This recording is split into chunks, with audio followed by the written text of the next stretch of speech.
맥주감사절은 이 가을의 추수감사절과 함께 교회 절기 중에 아주 중요한 절기입니다. 그런데 언제부턴가 이 맥주감사절을 한국교회가 잘 지키지 않고 있어요.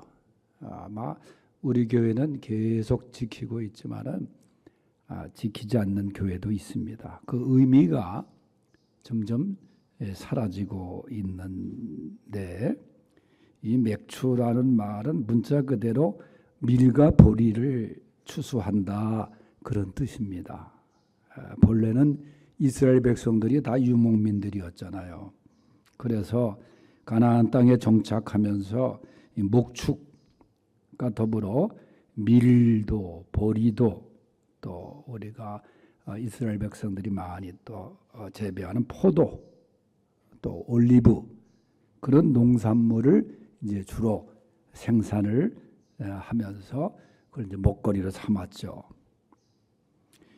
이 구약 성경 출애굽기 34장하고 신명기 17장에 보면은 하나님께서 이스라엘 백성들에게 이 신앙적인 절기 세 가지를 명하십니다. 그것이 첫 번째가 유월절이죠.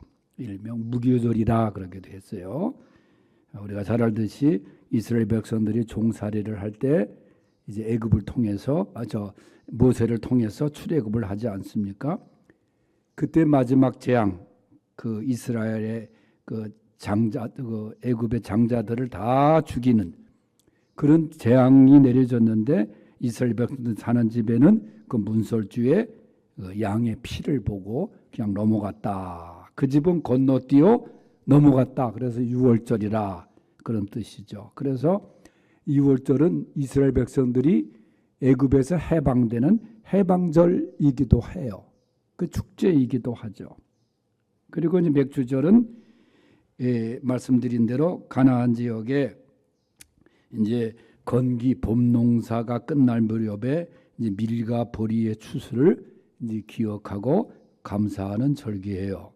그래서 이때 이 맥주감사절을 하나님께서 명하셨는데, 우리도 보면은 물론 이스라엘하고 우리가 완전히 기후가 다르지만은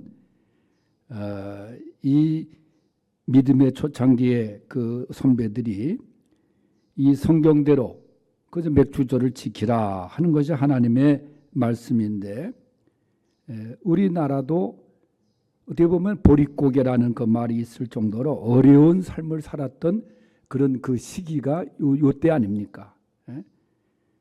그래서 그 보리 농사가 이제 주로 이제 지어지면서 지금은 뭐 우리가 쌀도 천시를 받는 그런 시대가 되고 말았잖아요. 음식 문화가 다 바뀌어져 가지고. 그런데 옛날에는 보리 하면은 이 가난의 상징으로 여겨졌던 때가 있었어요. 보리쌀, 뭐 쌀밥은 그 정말 명절 때나 뭐 명절 때도 못 먹는 집도 있지만은, 그러니까 이 보리밥 하면은 그 서민적인 그 가난했던 그 어떤 것의 그 상징적인 그것으로 연상이 되고 있는데, 이 보리라고 하는 이 작물이 말이죠. 겨울에 주로 이제 가을에 파종을 하지 않습니까? 그리고 겨울 내내 차가운 흙 속에서 견디다가 5월 말부터 그다음에 6월 중순경에 추수를 하게 되는 그런 작물이 바로 보리입니다. 말씀드린 대로 우리가 어려웠던 시대를 보릿고개라는 말을 쓰잖아요. 이게 사실 단순한 말이 아니에요. 식량이 다 작년에 거두었던 게 떨어지고 보리는 아직도 여물지도 않거나 가장 어려웠던 그 4, 5월경에 이 춘궁기를 주로 보릿고개라 그렇게 말을 했어요. 심지어는 부모들이 자식들을 먹이기 위해서 그 유명한 초근목피, 그래서 그 아이들은 말이죠, 학교에 돌아오면서 그저 아직 덜 익은 보리삭을 그 다음에 논두렁에 불을 지펴서 그렇게 불에 이렇게 태워가지고 이렇게 비벼서 먹던 그리고 손이 까매지고 입술도 까매지고, 그런데도 그게 작물인데, 먹을 식량인데 어른들은 그냥 못 본 척하고 지나갔던 그 시절이 있었다 그 말이에요. 배고픔이 뭔 건지 알기 때문에 그냥 혼내지 않고 지나갔던. 예? 그래서 요새 보면은 이 보릿고개 하면은 잘 몰라요. 예? 또 보리밥도 물론 특별히 건강에 좋다 해서 이제 보리밥집이 좀 있어서 보리밥을 먹는 사람이 있지만은, 예?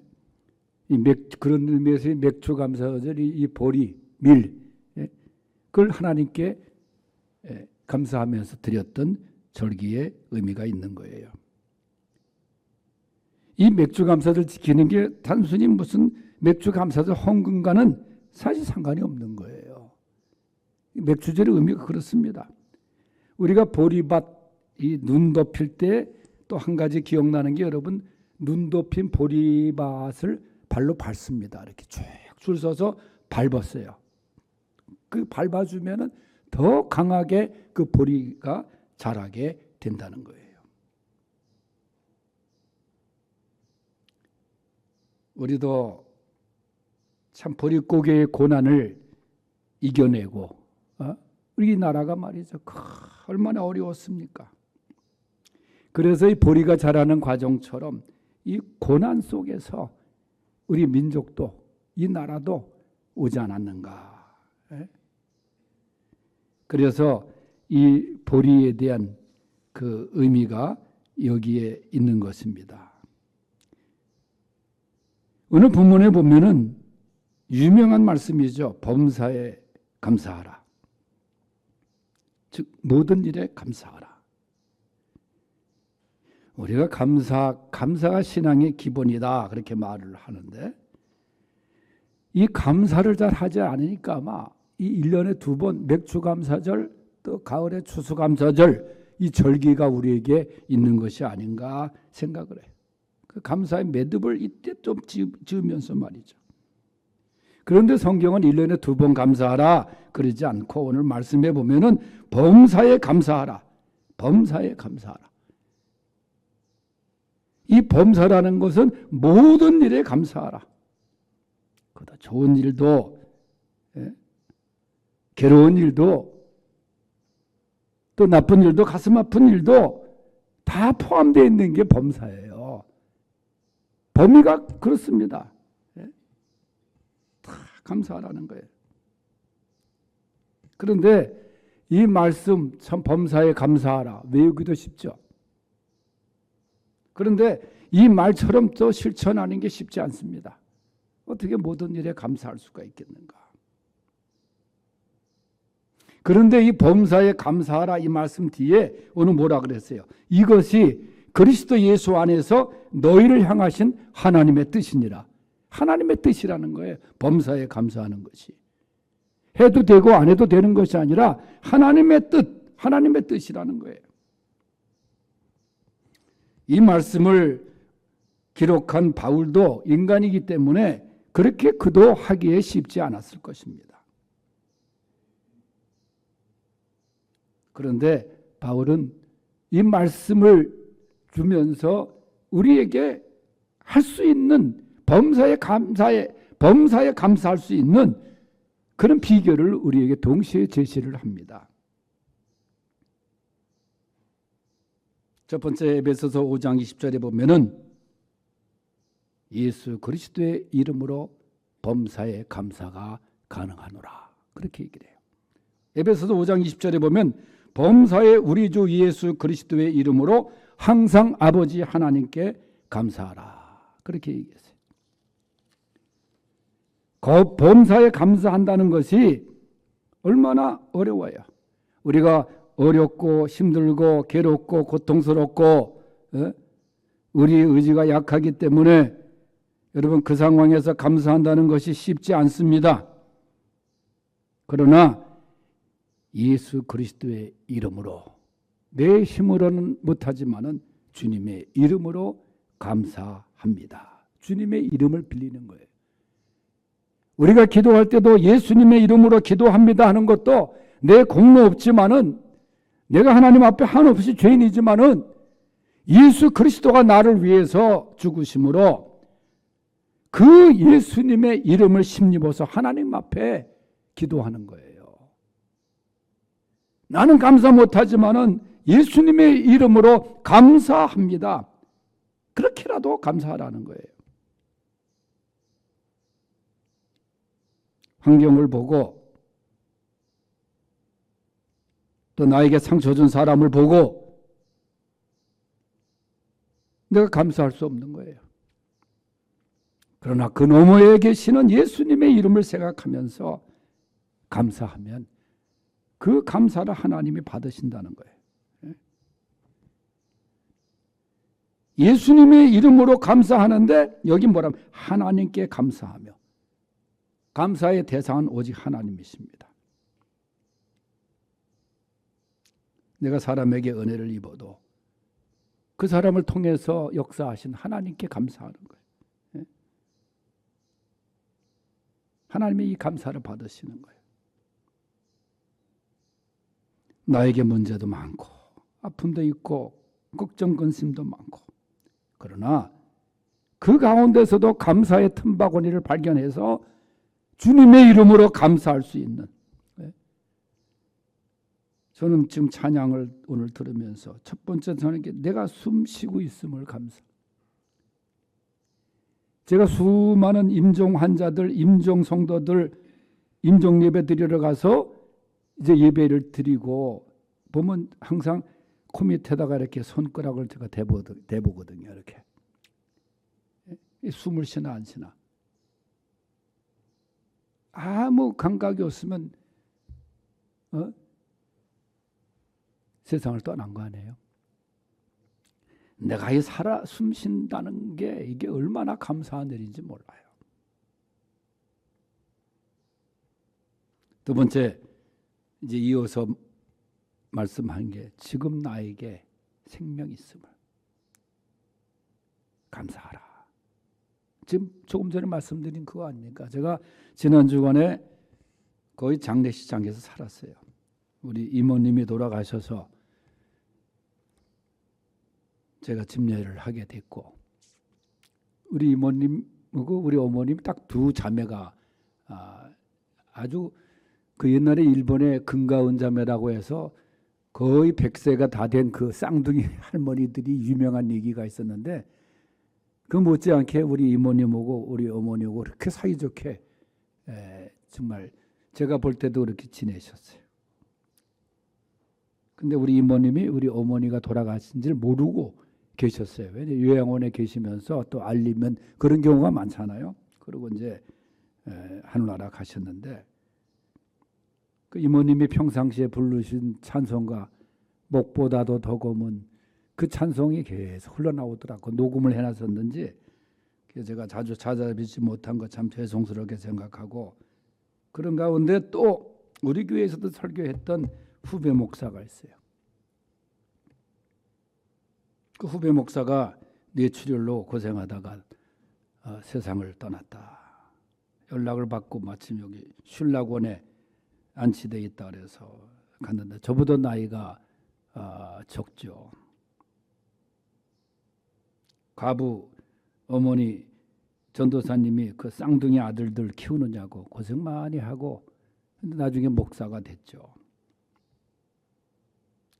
분당서울대병원에 있을 때 저한테 휠체어에 앉아서 저한테 얘기를 해. 형 건강 조심해요. 자기가 이제 쓰러지고 나니까 나한테 그러는 거예요. 그래서 그러고 나서 이제 세상을 떠났는데, 정말 인생 살다가 죽음이 꿈 같은 거 아니에요. 야고보서 4장 14절에도 너희 생명이 무엇이냐, 너희 생명은 잠깐 보이다가 없어지는 안개와 같으니라.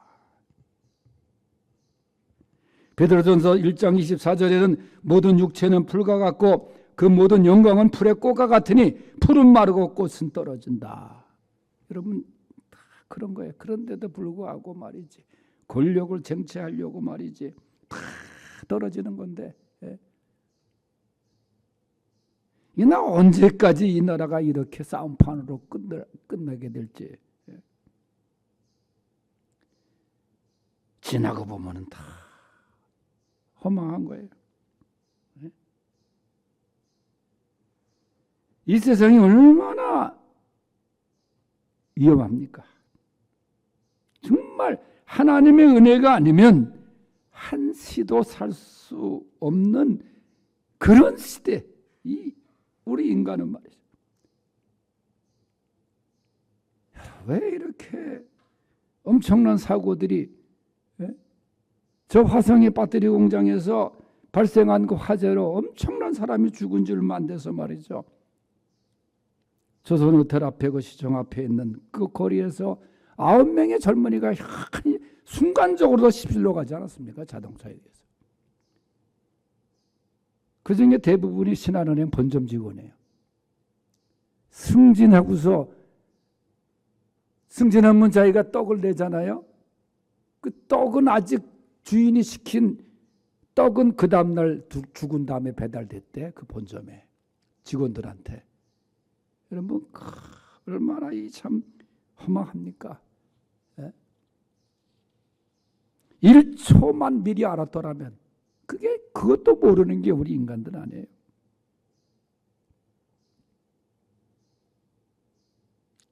그게 나와 상관이 없는 내 친척도 아니고 그런 사람은 그저 이런 일이 우리 충격만 받습니다. 잠시 받아요. 그것도. 만일 그것이 내 가족이고 내 친척이고 가까운 사람이라면 더 실감하게 되죠. 가까이 온 거예요. 그게.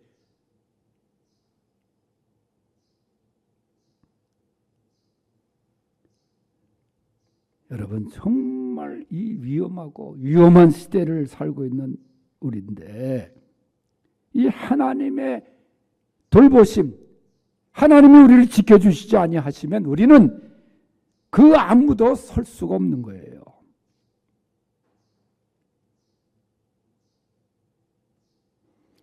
어떤 성도가 교통사고를 심하게 다치고 장시간 수술을 받고 회복을 하고 회복실에 있을 때에 그게 목사님이 달려왔습니다. 그 사람이 성도가 손을 잡고 기도해 달라고 말해. 간절히 기도하고 성도는 눈물을 쏟으면서 기도를 받는데 그 고백이 뭐냐, 목사님. 살아있다는 것이 이렇게 귀하고 감사한 줄을 몰랐습니다. 여러분 그렇습니다. 그저 나에게 생명 주셔서 내가 오늘 이렇게 예배를 드리고 있다는 것, 이것 자체가 여러분 가장 큰 기적이요 은혜가 아니겠어요? 여러분 생각해 보세요. 이게 하나님의 은혜가 아니겠어요? 이게 얼마나 감사할 일입니까? 나 이제 생명이 있으면 주님의 은혜요. 저 사망 권세 이기니 큰 기쁨 넘치네. 나 이제 생명 있음은 주님의 은혜요. 저 사망 권세 이기니 큰 기쁨 넘치네. 큰 기쁨 넘치네. 다 같이. 나 이제 생명 있음은 주님의 은혜요. 저 사망 권세 이기니 저 사망 권세 이기니 큰 기쁨 넘치네. 큰 기쁨 넘치네. 마지막은 문제가 있는 중에도 주님을 바라보면서 범사에 감사해야 됩니다. 여러분 문제가 없는 곳이 어디 있어요?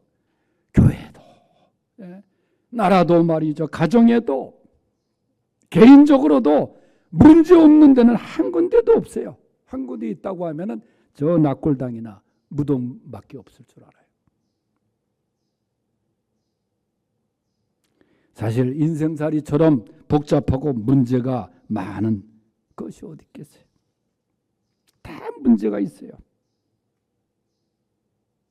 그래서 찬송가도 보면 이 세상에 근심된 일이 많고 않았어요. 이 문제 속에서 헤맵니다. 문제를 바라보고 거기에 빠집니다. 그러나 그렇다면 감사할 수가 없죠.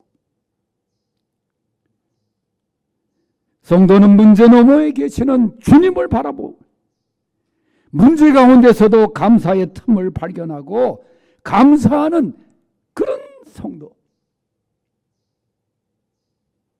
문제만을 바라보고 겁을 먹고 넘어지고 낙심하게 되는 거예요. 그러다 문제가 더 커지고 그 문제에 짓눌려서 일어나지 못하는 경우가 많은 거예요. 문제 너머에 계시는 주님을 바라보고 주님의 손길을 경험하는 성도들 되시기를 바랍니다.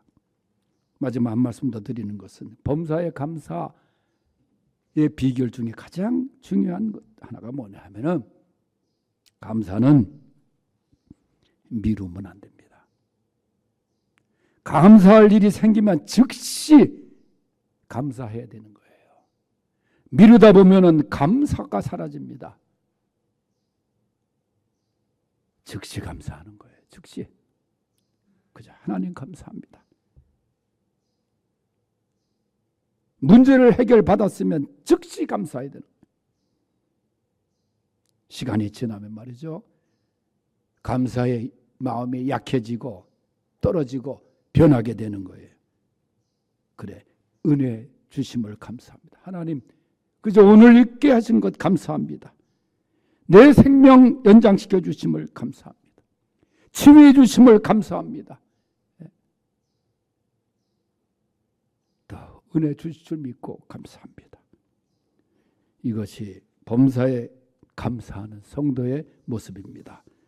하나님 아버지 감사합니다. 오늘 맥주감사절 맞이하여 범사에 감사하라 말씀을 새겨보았습니다. 주님의 이름으로 나에게 오늘 있음을 문제가 있어도 주님을 바라보며 감사하는 우리 성도들 되게 하여 주시옵소서. 예수님의 이름으로 기도하옵나이다. 아멘.